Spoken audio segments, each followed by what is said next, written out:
Terrell Brooks walked into the diner soaked from head to toe and exactly 5 minutes late. He barely managed a single breath before being fired on the spot, right in front of dozens of customers sitting in silence, witnessing everything. No one said a word. No one dared to intervene. Terrell also had no idea that the strange man he had saved in the pouring rain the night before was also there. The man sat quietly in the corner, silently observing every cruel word being hurled at him. And when that man stepped through the doors of Riverbend Diner, in just a single moment, every vicious remark the manager had thrown at Terrell would come back to haunt him for the rest of his life. But before we get to that part, let me tell you the story from the very beginning. Those seemingly small moments that ended up changing the lives of two people forever. If you enjoy emotional stories and unexpected twists like this, don't forget to hit subscribe so you won't miss any part of it. So what exactly happened on that rainy night? And why did it lead Terrell to this fateful moment? The storm that night was brutally unforgiving, with raindrops as heavy as sledgehammers pounding against the windshield of the old Ford pickup. Terrell Brooks gripped the steering wheel tightly, his dark brown hands contrasting against the worn leather. The sleeves of his white uniform shirt still damp from the coffee spill earlier that evening. The wipers worked at full speed, screeching with an irritating rasp, yet they only allowed him to see a few meters of road ahead. 11 at night. Riverbend Diner had closed late today because a tour group had stopped by at the last minute. Terrell had served them with his usual friendly smile, even though his mind kept wandering to his 6-year-old daughter waiting at home with the neighbor. Maya was probably asleep by now, her brown curls spread across the pillow, but even so, he needed to check if everything was all right. This week, his paycheck would be just enough to cover the rent. As long as nothing unexpected came up, as long as the car didn't break down, as long as Maya didn't get sick. Too many ifs in the life of a single father. Terrell sighed and rubbed his eyes with the back of his hand. 2 years. It has been 2 years since LaShonda passed away in a car accident. 2 years of being both mom and dad, juggling bills and rocking his daughter to sleep when she cried for her mother. Sometimes he wondered if he was doing enough, but he could only keep going. The headlights cast their beam forward, illuminating the rain-soaked oak trees lining the road. The drive home through the Atlanta suburbs was empty at this hour. Too empty. So empty that when he noticed something strange ahead, his heart thudded harder. A shiny black sedan sat crooked on the roadside, its hazard lights blinking weakly through the thick curtain of rain. The hood was wide open, thin streams of smoke drifting upward before dissolving into the cold wind, and standing beside the car was an older white man with silver-gray hair plastered to his head, his black suit soaked through, one hand gripping the side of the car for balance. No umbrella. No help. Just an old man staring down at his phone, his face tight with worry beneath the dim sweep of the headlights. Terrell hit the brakes, the truck skidding slightly on the slick pavement. His rational mind whispered, "It's late. Maya's waiting at home. This is a deserted road. You don't know who he is." But then he saw the man's shoulders trembling, saw his fingers struggling with the phone screen, only to find no signal in this area, saw a human being who genuinely needed help. Terrell remembered the night LaShonda had her accident. Had someone stopped to help her? Had someone stayed with her during those last minutes? He would never know the answer, but he knew he wanted to be that person for someone else. He pulled over and lowered the window halfway. The smell of wet asphalt and engine oil drifted into the cab. "You all right, sir?" His voice carried through the sound of the rain. The man jerked slightly and turned, squinting through the water. On his wrinkled face was a mix of astonishment and the guarded caution of someone suddenly seeing light in the dark. "My car died," he said, his voice trembling slightly. "No tow truck is answering, and I think I got lost." Terrell studied him for a moment. The suit, expensive but now soaked. The polished leather shoes are now covered in mud. Clearly a successful man, but right now he looked no different from a helpless old soul stranded in the storm. "Get in," Terrell said, opening the door. "Another few minutes out here and you'll freeze." Robert Chamberlain stood in the rain, staring at the beat-up pickup and the young black man inviting him inside. Every life lesson about caution around strangers echoed through his mind. Who was this man? Why did he stop? Was this safe? But then a cold gust blew past, making him shiver violently. His wet suit clung to his skin, his shoes icy with water. His phone still had no signal. It had been 45 minutes since the breakdown, and not a single other car had passed. Maybe sometimes people simply had to trust the kindness of strangers. Robert stepped forward, opened the door, and slid into the passenger seat. Water dripped from his clothes onto the worn leather, leaving dark patches. Inside, the temperature was warmer thanks to the old heater humming at full power. "Thank you," Robert said, his voice still trembling. "You didn't have to." "No one lets an old man melt in the rain," Terrell cut in, his tone gentle but tinged with humor. "I'm Terrell Brooks." "Robert Chamberlain," the man replied, extending a hand. His hand was ice cold, but the handshake was firm. Terrell pulled the truck back onto the road. Rain hammered the roof in a steady rhythm, almost hypnotic. In the small cabin, the two strangers sat in silence for a while, the kind of silence where you're not sure what to say, but also don't feel uncomfortable. "Where were you heading before the car broke down?" Terrell asked, without shifting his eyes from the road. "A meeting out of town. It ended later than expected, and then I got caught in the storm," Robert sighed. "I thought I knew a shortcut. Turns out it was the long way." "GPS lies sometimes," Terrell said with a small smile. They drove through the empty suburban streets where the street lights flickered weakly. A few houses still had lights on, but most were dark. This wasn't a fancy neighborhood, just small apartments and old row houses, but there was a certain warmth in how people lived here. Terrell stopped in front of a 3-story apartment building with faded cream paint. "This is my place," he said. "There's no hotel nearby at this hour, and it's still pouring out there. You can stay the night. I'll call a tow truck for you in the morning." Robert stared at him, surprised. "Are you sure?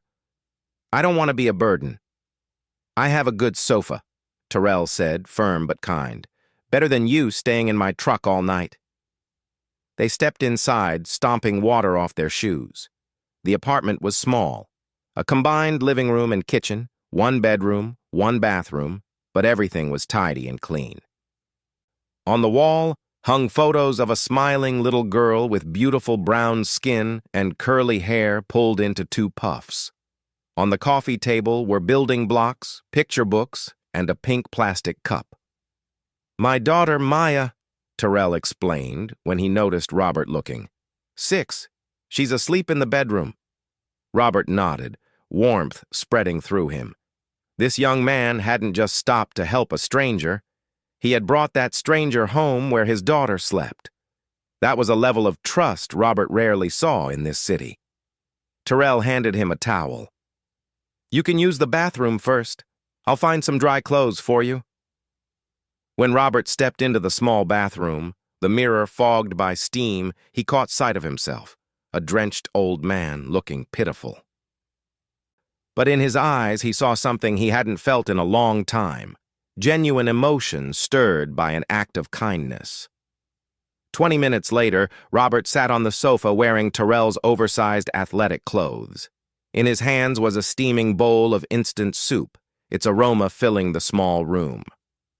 Terrell sat on the chair beside him, holding his own bowl, but he looked exhausted from the long day. "I truly appreciate this," Robert said sincerely. "Not everyone would do what you just did." Terrell shrugged. "Just doing the right thing." "But not everyone does the right thing," Robert said pointedly, "especially these days." They were quiet for a moment, the rain now softer against the window. Robert took a sip of soup, then asked, "What do you do, Terrell?" "Waiter at Riverbend Diner," Terrell replied. "Been there 4 years. Not a dream job, but it pays on time and lets me spend time with my daughter." "And your wife?" Terrell fell silent, sadness flickering across his eyes. She passed away 2 years ago. Car accident. Since then, it's just me and Maya. Robert felt something tighten inside his chest. I'm very sorry. It's all right, Terrell said, though his voice wavered. We're learning to keep going. Maya, she's everything. Robert looked at the young man, tired face, yet still a light in his eyes. He had lost his wife, raised a child alone, worked tirelessly, yet still stopped to help a stranger in the rain. That was the kind of person Robert hadn't seen in a long time in his ruthless business world. And you, Terrell, what do you do? Robert hesitated. He was used to introducing himself with titles, companies, and achievements, but tonight, none of that felt important. I'm in business, he said simply. Own a few companies. Had a meeting about a new deal today. Sounds important. It is, Robert nodded. But I'm starting to realize that sometimes the most important things aren't the numbers or the contracts. Terrell smiled faintly. Maya teaches me that every day. They talked for a while longer. Small stories about life, struggles, and simple joys. Robert spoke about how he had been so busy that he forgot what connection felt like. Terrell told him about Maya learning her first letter, about how she asked why her mom never came home. When the clock struck 1 in the morning, Terrell stood. You should rest. I'll get you a blanket. Terrell, Robert called softly. Thank you, not just for helping me, but for reminding me that good people still exist. Terrell nodded, warmth in his eyes. Sleep well, Mr. Chamberlain. When Terrell woke at 5:00 a.m., the sky was still dark. He was used to waking early. He needed to prepare breakfast for Maya before school, then get to the diner for the morning shift.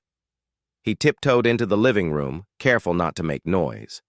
But the sofa was empty, the blanket is neatly folded, and on the coffee table a small note lay waiting, handwritten. Terrell, thank you for seeing me as a human being, not a burden or a frightening stranger.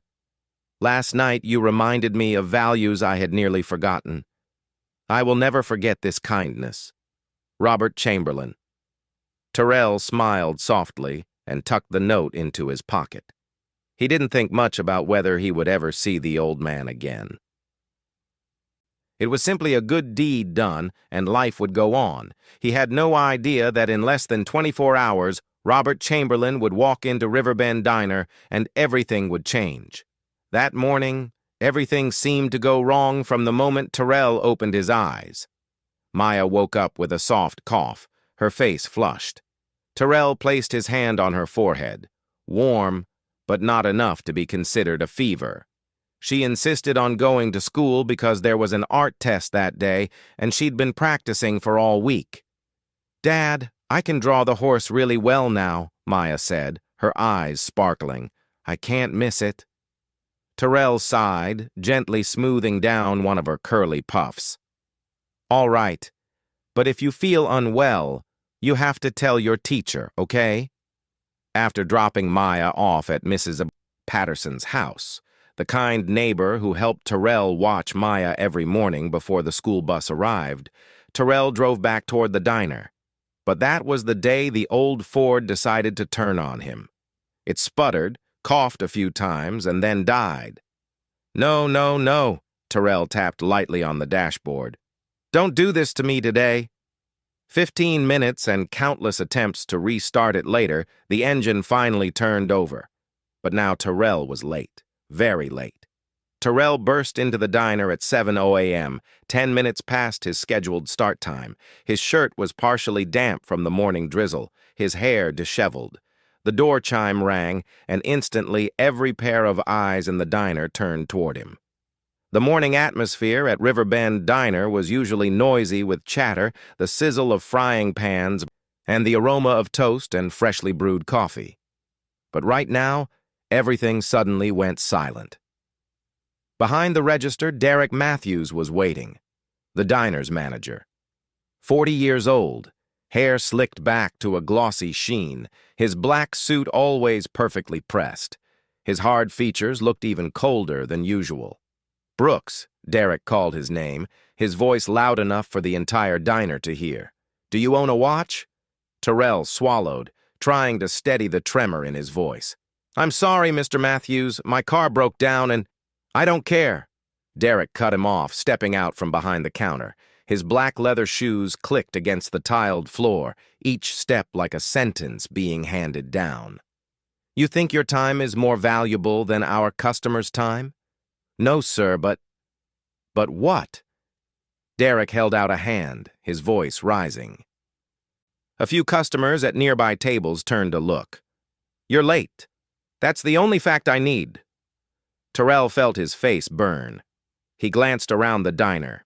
Tommy Rivers, the cook, stood frozen by the stove, still holding the stirring spoon but not daring to move.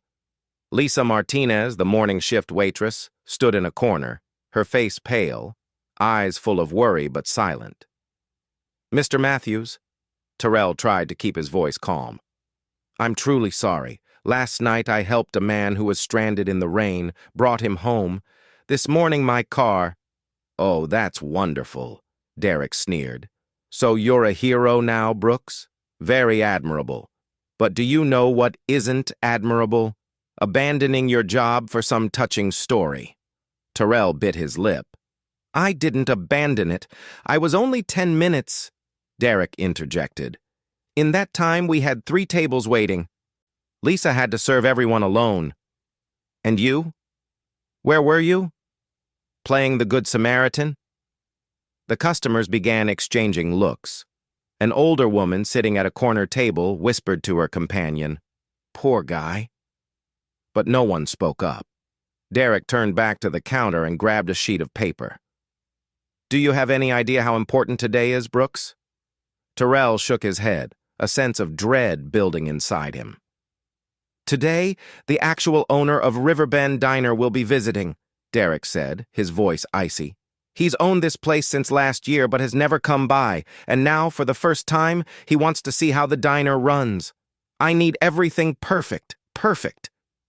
Derek stepped closer to Terrell, lowering his voice, though it was still loud enough for everyone to hear. "And you think I'm going to let some chronically late, irresponsible guy like you ruin my first impression on the owner?" "Mr. Matthews, please, give me a chance," Terrell said, his voice almost pleading. 4 years. I've worked here for 4 years. I've never skipped a shift without notice, never complained. This is the first time "The first time is also the last time," Derek cut him off. He pointed to the apron hanging behind the counter. "Take off the apron. You're fired." The words hit like a bolt of lightning. Terrell stood frozen, unable to believe his ears. "You can't." "I can, and I already did," Derek said coolly, turning back to the counter. "Hand over the apron, then get out of my diner." Inside the diner, not a sound. The sizzling from the pan had stopped. Even the background music seemed to fall silent. Only Terrell's heavy breathing and the pounding of his heart in his chest remained. Terrell untied the apron, his hands trembling. He laid it on the counter, trying to keep his composure even as he felt shattered inside. 4 years. 4 years of hard work, sweat, smiles for customers, and extra late-night shifts for a bit more pay. All gone in an instant. "I hope you find another job, Brooks," Derek said with a fake sympathetic tone. "But a word of advice.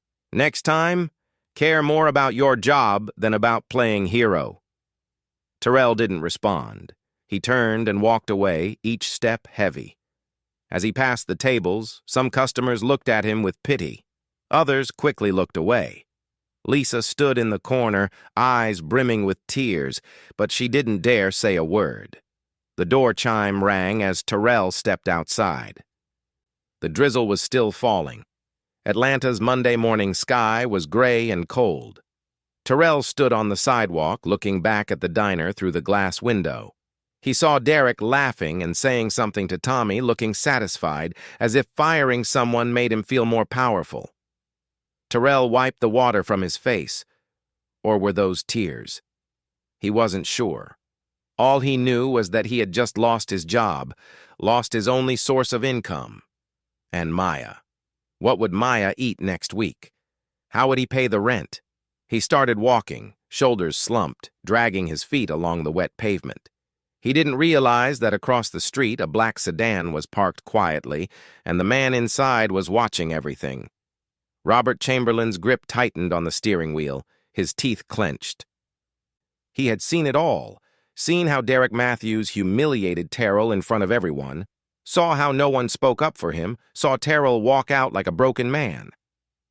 Robert looked up at the sign above the diner, Riverbend Diner. He smiled faintly, a cold, determined smile. "So this is where you work," he murmured, "and this is how they treat you." He checked his watch. 12:30 p.m. Right on time. Robert Chamberlain had owned Riverbend Diner for a year, having bought it from the previous owner as a small investment in his vast portfolio. He had never visited, leaving management in the hands of Derek Matthews, a man with an impressive track record in terms of numbers. But now Robert realized numbers weren't everything. He dialed a number. "James, it's me. I need you at Riverbend Diner immediately. Bring a hidden camera, recording equipment, and get ready to investigate a man named Derek Matthews. I want to know everything." He ended the call and looked back at the diner. "You saved me last night, Terrell," Robert said to himself. "Now it's my turn." And with that, Robert Chamberlain stepped out of the car, adjusted his tie, and walked into Riverbend Diner. The show was about to begin. The door chime rang as Robert Chamberlain stepped into Riverbend Diner at exactly 12:30 p.m. The midday sunlight streamed through the windows, casting golden patches of light across the glossy, tiled floor. The smell of toasted bread, bacon, and coffee filled the air. The diner was fairly crowded at that hour. Lunchtime customers, office workers, truck drivers, students sat at their tables, chatting animatedly. The clink of plates, bursts of laughter, the lively ambiance of a successful eatery. But when Robert walked in, something shifted. He was not the kind of man who blended into a crowd. Tall, neatly combed silver hair, a charcoal-tailored suit, polished leather shoes. The way he walked carried a quiet confidence, unshowy, yet impossible to overlook. Derek Matthews, who had been checking receipts behind the counter, looked up. His eyes lit up when he recognized the special guest he had been notified about. "Mr. Chamberlain!" Derek hurried over, his smile wide like a manager greeting an important business partner. "Welcome to Riverbend Diner. What an honor." Robert gave a small nod but didn't smile. His eyes swept across the diner, into the kitchen where Tommy was flipping pancakes, toward Lisa serving a table near the window, into each corner, as if assessing every detail. "Everything looks clean," Robert said calmly. "And busy." "Yes, sir," Derek nodded enthusiastically. "We always maintain the highest standards. Efficient, professional, no mistakes." "No mistakes," Robert repeated, emphasizing the words slightly. "Interesting." Derek didn't catch the undertone. "Yes, sir. I run a tight operation. I don't allow anyone to damage your reputation." Robert walked slowly to the counter, running his fingers lightly across the polished chrome surface. "Speaking of that, I heard someone was fired this morning." Derek stiffened but regained his composure quickly. "Ah, yes. Terrell Brooks. He's always late, lacks discipline. I can't let someone like that ruin the diner's image, especially on the day of your visit." "How late was he?" Robert asked, still calm, but there was something sharper in his tone. 10 minutes, sir, but in business, time is—" "I know what time is," Robert cut in, his voice a touch colder. "Terrell Brooks, how long has he worked here?" Derek hesitated. 4 years, sir." 4 years, Robert repeated. "And this was his first time being late?" Derek swallowed. "Not exactly. I mean, maybe there have been a few times." "Yes or no?" Robert asked directly, looking him in the eye. "All right. Maybe this was the first," Derek admitted, voice trembling slightly. "But rules are rules, sir. I can't make exceptions." Robert nodded slowly, then walked around the diner. He stopped at the counter where Tommy was preparing a dish. "You're the cook?" Robert asked. Tommy Rivers, a big man with a beard and hands scarred from years in the kitchen, nodded. Yes, sir. Tommy Rivers. Terrell Brooks. Do you know him? Tommy glanced at Derek, then back at Robert. Yes, sir. He's the best here. Derek jumped in quickly. Tommy is exaggerating, sir. Terrell is just... I'm speaking to Tommy, Robert said firmly. Derek fell silent instantly. Tommy swallowed and continued. Terrell never complains, always shows up on time. He treats customers better than anyone, always smiling even when he's exhausted. This morning wasn't fair to him. Not fair? Derek snapped, voice rising. Tommy, you'd better watch what you... That's enough, Robert said, not loudly, but with enough weight that Derek shut his mouth at once. He turned toward Lisa, who stood in the corner holding a small notepad. And you? What do you think of Terrell Brooks? Lisa, the young woman with neatly tied brown hair and red, tearful eyes, looked down at the floor.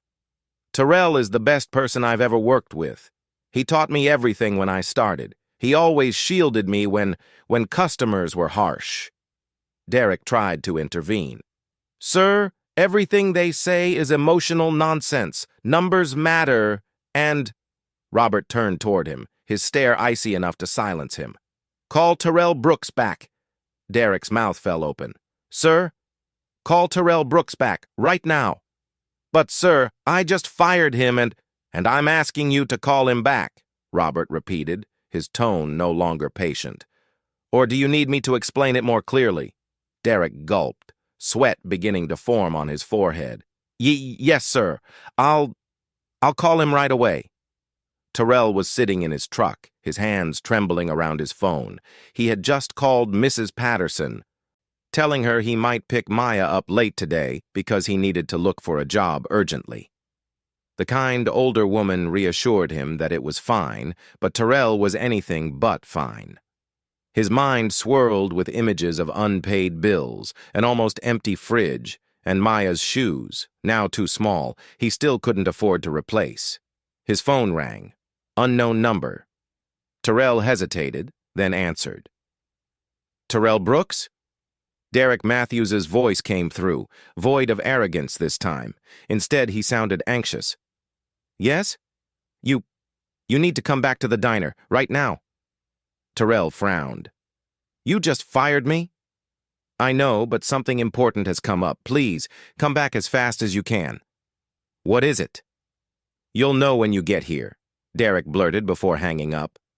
Terrell stared at his phone, confused. Was this some sick joke? Or did Derek want to humiliate him again? But then he remembered Derek's tone, not commanding, but pleading. Terrell started the truck. He had nothing left to lose anyway. 15 minutes later, he stood at the door of Riverbend Diner. His heart hammered. His hand gripped the handle. He took a deep breath and pushed the door open. The chime rang. Everyone in the diner looked up. Terrell walked in, his tall frame moving through the doorway, eyes scanning the room, confused by the tense look on Derek's face, and by the presence of a stranger. No, wait. Not a stranger. It was Robert Chamberlain. Terrell froze. The old man from last night, the man he rescued in the storm, was now standing there in a refined suit, carrying himself with total authority. No trace of the helpless elderly man remained. Before Terrell stood a powerful businessman. Terrell, Robert smiled lightly and stepped forward. Thank you for coming back. Mr. Chamberlain, Terrell stammered. What are you doing here? Robert didn't answer immediately. Instead, he turned to face the entire diner. His voice rang out clear and firm. Allow me to introduce myself. My name is Robert Chamberlain, the owner of Riverbend Diner. A wave of whispers rippled through the diner. Customers exchanged surprised looks. Lisa's mouth dropped open. Tommy dropped his spoon in the kitchen, and Terrell, his head spun. You're the owner? That's right, Robert nodded. And last night you rescued me when I was stranded in the rain. You didn't know who I was. You didn't care whether I was rich or poor. You simply saw a human being who needed help. Robert turned toward Derek, his eyes icy enough to cut glass. And this morning, you fired that man because he was 10 minutes late, after a night spent helping a stranger. Derek's face drained of color. Sir, I didn't know. If I had known it was you, if you had known, would you have acted differently? Robert asked sharply. That is precisely the problem, Mr. Matthews. You only respect people with power, not people who deserve respect. Derek opened his mouth, but no words came out. Robert stepped beside Terrell and placed a hand on his shoulder. Terrell Brooks, you reminded me of something I nearly forgot. In the business world, selfless kindness, unconditional decency. Therefore, I am making this decision publicly. He turned to the entire diner. Terrell Brooks is reinstated immediately. Furthermore, starting today, he is co-manager of Riverbend Diner. The diner fell silent for a heartbeat. Then from the kitchen, Tommy began clapping. Lisa joined in, then the customers. A warm, genuine applause filled the room. Terrell stood there in disbelief. Tears stung his eyes. He blinked them back. Sir, I don't know what to say. You don't need to say anything. Robert smiled. You did what was right. I'm just returning the favor. Derek stood frozen, pale as paper. And what about me, sir? Robert looked at him and sighed. You'll remain manager, but from now on, you will learn to respect people, not just numbers. And if you ever repeat what you did today... He left the sentence hanging, but the message was unmistakable. Derek bowed his head. Yes, sir. And with that, a new chapter for Riverbend Diner began. 3 weeks had passed since the day Robert Chamberlain announced that Terrell Brooks was co-manager. Riverbend Diner still opened its doors, still served breakfast, lunch, and dinner as usual. But the atmosphere inside was completely different. Terrell was sitting in the small room behind the kitchen, the office that previously only Derek was allowed to step into. An old wooden desk, a computer, and drawers full of receipts and ledgers. Terrell had never imagined there would be a day he'd sit here, not as an employee being called in to be reprimanded, but as someone with the authority to make decisions. But along with that authority came responsibility, and it felt heavier than he had expected. He flipped through each financial report, his eyes lingering on the columns for revenue, expenses, and profit. Something wasn't right.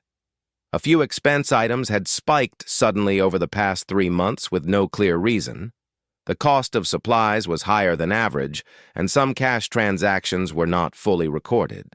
Terrell frowned and wrote down the irregularities in a small notebook. It could just be accounting errors. It could also be... Busy? Terrell looked up. Derek Matthews was leaning against the doorway, arms crossed, a strained smile on his face. Ever since Robert's decision, Derek had become different. He no longer shouted, no longer acted like he was above everyone else. Instead, there was a cold, icy silence about him, the kind of silence that was more unsettling than anger. No, I'm just looking over some reports, Terrell said, closing the notebook.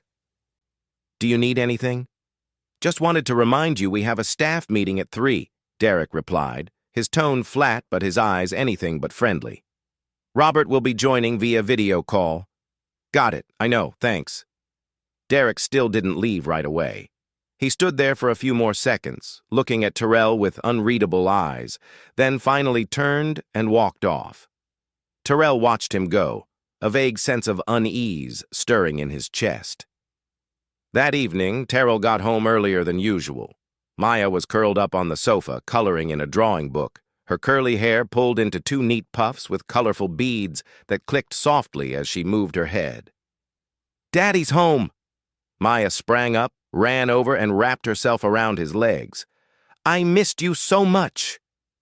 Terrell bent down and lifted his daughter into his arms, breathing in the familiar scent of children's shampoo and cocoa butter. I missed you too, he laughed. How was school today? It was great. I got an A on my art test, Maya squealed and tugged him over to the fridge. On the door, her drawing was stuck up with a magnet. A family of 3. A tall dad with brown skin, a little girl with curly hair, and a faint figure beside them with the clumsy words, "Mom in Heaven." Terrell's heart clenched. 2 years had passed, but Maya still thought about her mother every single day. "It's beautiful, honey," Terrell said, forcing his voice to stay steady. "Daddy." Maya suddenly looked straight at him, her clear brown eyes searching. "Are you happy?" Terrell paused. "Why do you ask that?" "Because you look really tired. You stay up late every night." "I hear you sigh a lot." Terrell sat down and pulled Maya to sit facing him, their eyes level. "As long as I have you, I'm happy, Maya." "But are you sad?" Terrell stayed quiet for a moment, then chose to be honest. "Yes, sometimes I'm sad. But every time I look at you, I feel strong again." Maya threw her arms around his neck. "Daddy is the best person in the whole world." In that small apartment, wrapped in the tight hug of a 6-year-old girl, Terrell suddenly felt like the richest man alive. He didn't know that at that very moment, out in the parking lot of Riverbend Diner, Derek Matthews was sitting in his car, staring into the diner through the dark glass. Inside his mind, a shadowy plan was slowly taking shape. On Wednesday morning, Terrell arrived at the diner early as usual. He opened the cash register to check the previous night's takings, a new habit Robert had asked both managers to do together so they could compare records. But after counting for a short while, Terrell stopped. Money was missing, exactly $150. He counted again, once, twice, 3 times. The number didn't change. The cash in the register didn't match the written record. "Is something wrong?" Lisa walked over carrying a tray of coffee cups. She had noticed the tension on his face. "There's money missing," Terrell said quietly. $150. Lisa frowned. "Maybe someone gave the wrong change last night?" "Maybe." Terrell nodded, but his unease remained. "Did you notice anything strange last night?" "No, everything was normal." Lisa tried to recall. "Oh, but Derek stayed late after I left. He said he had to finish some reports." Terrell made a mental note of that. He didn't want to jump to conclusions about anyone, but... "I'll check the cameras," Terrell said softly. "For now, don't mention this to anyone, okay?" Lisa nodded. Terrell went up to the office and turned on the surveillance system. Riverbend Diner had 3 cameras, one on the register, one in the kitchen, and one at the entrance. He rewound the footage from the previous night, starting around 10 p.m. when the diner closed. 10:15 p.m., Lisa and Tommy finished cleaning and left one after another. 10:30 p.m., only Derek remained in the diner. 10:45 p.m., Derek stood at the register, opened the till. He pulled out a stack of bills, counted them, then stuffed them straight into his jacket pocket. Terrell paused the video. His heart pounded.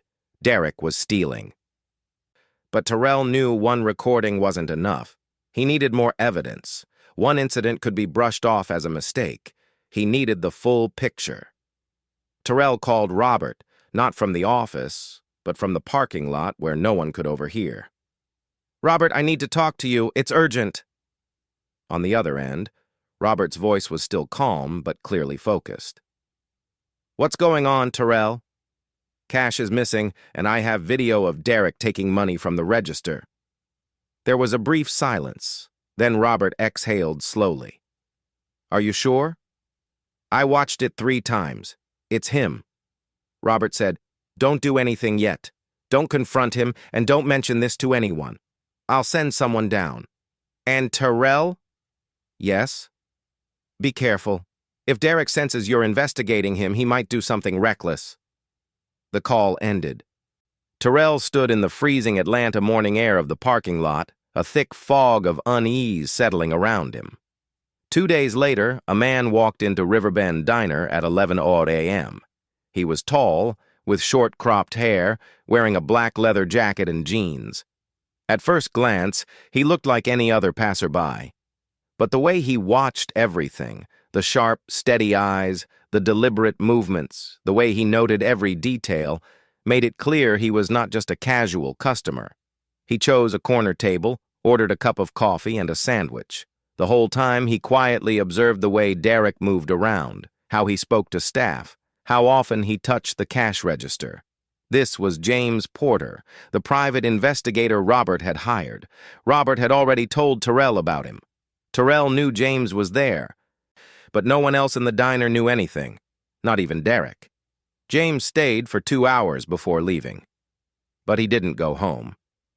That evening he came back and sat somewhere else. The tiny camera hidden in his jacket recorded every movement, every gesture. On Friday evening, Robert arranged to meet Terrell at a nearby cafe. James was there as well.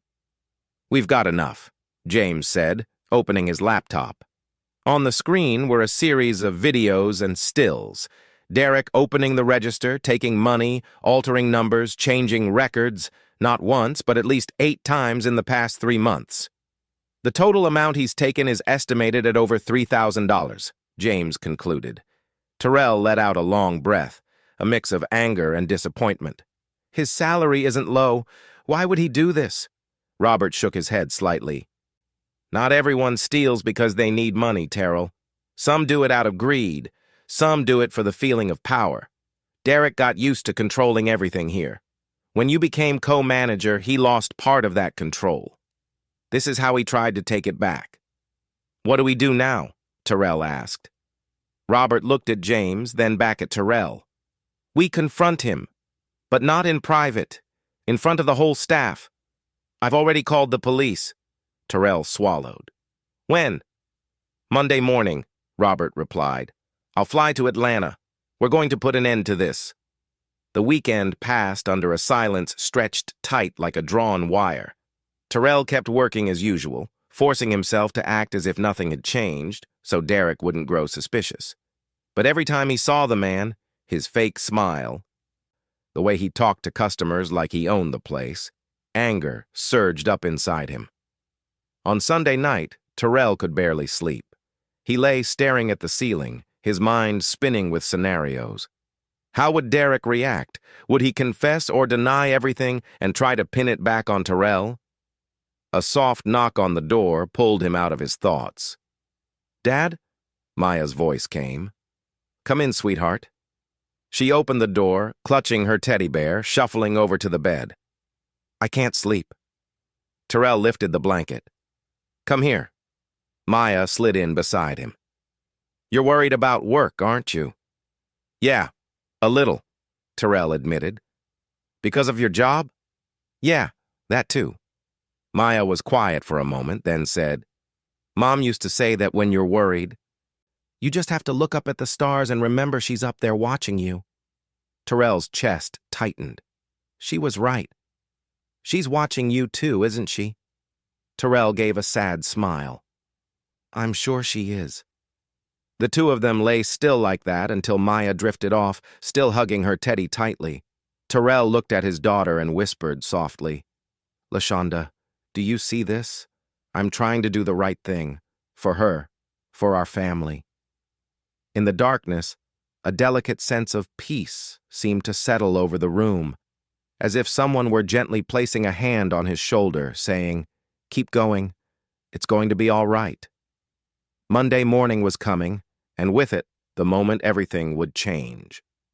Monday morning, Riverbend Diner opened like any other day. Customers came and went, placed orders, ate breakfast, and chatted noisily. No one knew that in just a few hours, everything in the diner would be turned upside down. Terrell arrived at 6:30, earlier than usual. In his pocket was a USB drive containing all the video evidence. Robert would arrive at 9. The police had already been notified and would show up at 9:30. Derek appeared at 7. He greeted Terrell perfunctorily, then went straight into the office, completely unaware of the storm about to hit. Tommy and Lisa arrived afterward. Tommy glanced quickly at Terrell's face and clearly saw the tension there. "You okay?" Tommy asked quietly. "I will be," Terrell replied. "Today is going to be a long day." At 8:45, Robert Chamberlain walked into the diner. He wore a neat gray suit, his expression grave and serious. Walking beside him was James Porter, holding a briefcase. Derek, who was standing at the counter, jumped when he saw Robert. "Mr. Chamberlain, I didn't know you were coming today," Derek said, trying to keep his voice steady. "I didn't announce it," Robert replied, his tone cold. "Terrell, call all the staff out here, right now." 5 minutes later, the entire Riverbend diner staff, Tommy, Lisa, and 2 part-time employees, had gathered in the service area. The customers in the diner sensed the heavy atmosphere, gradually stopped eating, and turned to watch. Robert stood in the middle, Terrell beside him. Derek faced them, his face gradually turning pale. "I'm here today to deal with a serious matter," Robert began. "For the past 3 months, Riverbend Diner has repeatedly lost cash in mysterious ways. At first, we thought it was an accounting error, but after investigating, we discovered this is not an error." Derek swallowed hard. "Sir, what exactly are you implying?" "I'm not implying anything," Robert said flatly. "I'm accusing. Derek Matthews, you have embezzled more than $3,000 in cash from this diner's register over the past 3 months. The air seemed to freeze. Lisa let out a sharp breath. Tommy stood rooted to the spot. Derek stepped back, his face chalk white. "That's slander!" Derek shouted. "I would never—" "James!" Robert nodded. James Porter opened his laptop and turned the screen toward everyone. The video played. Derek opening the register, pulling out money, stuffing it into his pocket. Then another video, then another. Everything was clear, sharp, and impossible to deny. Sweat rolled down Derek's forehead. That's fake. Terrell staged it to frame me." "Staged it?" Robert repeated, his voice icy.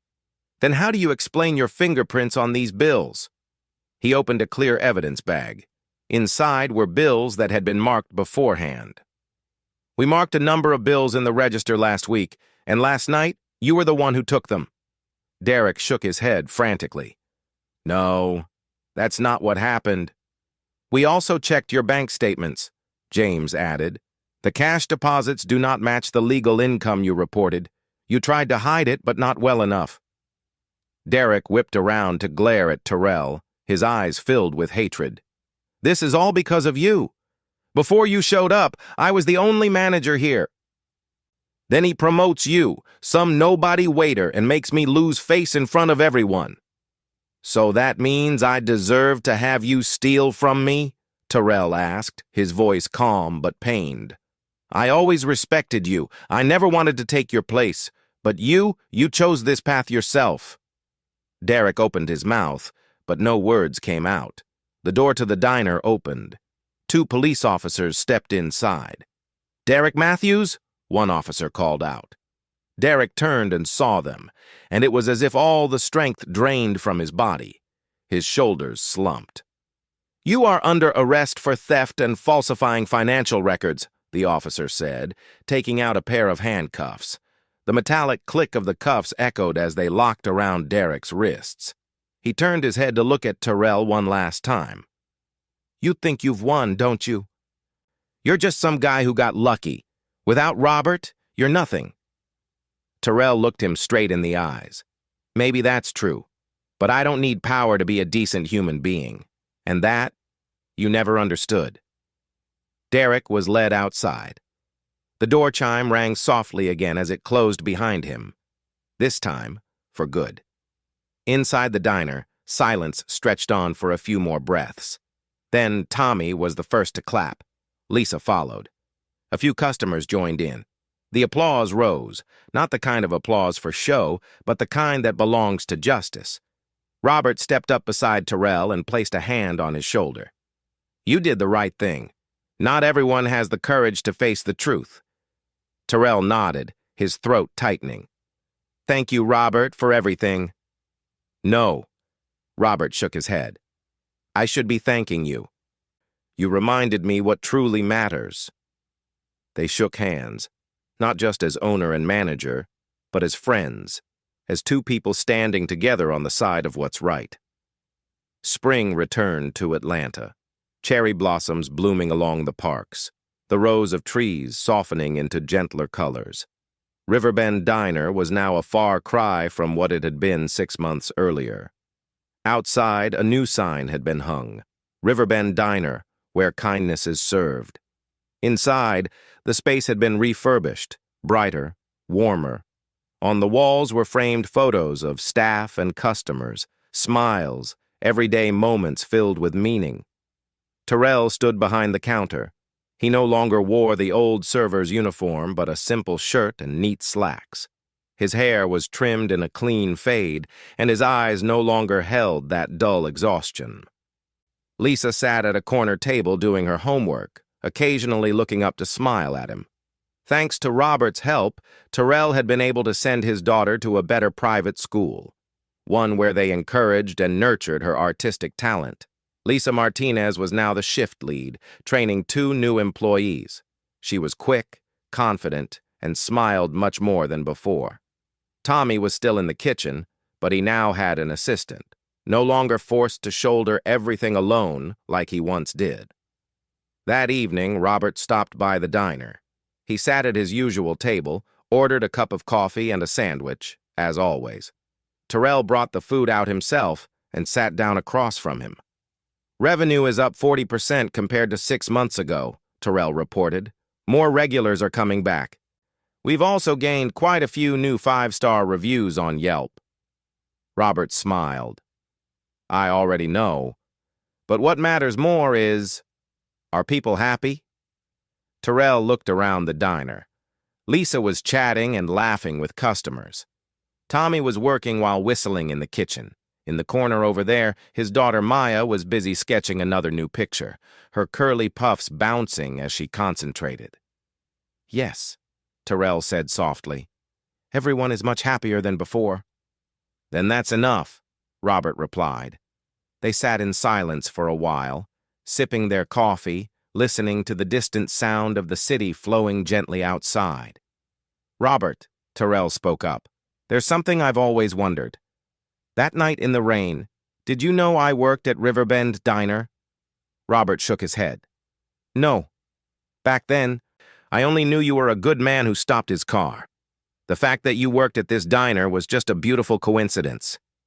"A coincidence?" Terrell smiled. "Or fate?" "Maybe a bit of both," Robert replied. "But I believe this. When people do something kind, the universe will find a way to bring it back to them." A few weeks later, Terrell stood outside the diner on a late evening. It was drizzling again, just like the night he first met Robert. But this time his heart was no longer weighed down with anxiety. An old car sputtered and died at the side of the road. An older man stepped out, bewildered, looking around. His phone had no signal. Terrell didn't need long to think. He stepped out from under the awning and walked toward him. "Do you need some help, sir?" The man turned, slightly startled. "My car just died." "I don't know what to do." Terrell smiled. "Get in my truck. I'll drive you somewhere safe." As the vehicle rolled forward in the rain, Terrell suddenly remembered Robert's words. Kindness doesn't need a reason. It only needs to be done. 6 months later, a short article appeared in the Atlanta Journal-Constitution. A small diner with a big philosophy. Riverbend Diner becomes a community symbol. Riverbend Diner, located in the heart of Atlanta, is not only a place that serves good food, but also a testament to the power of kindness.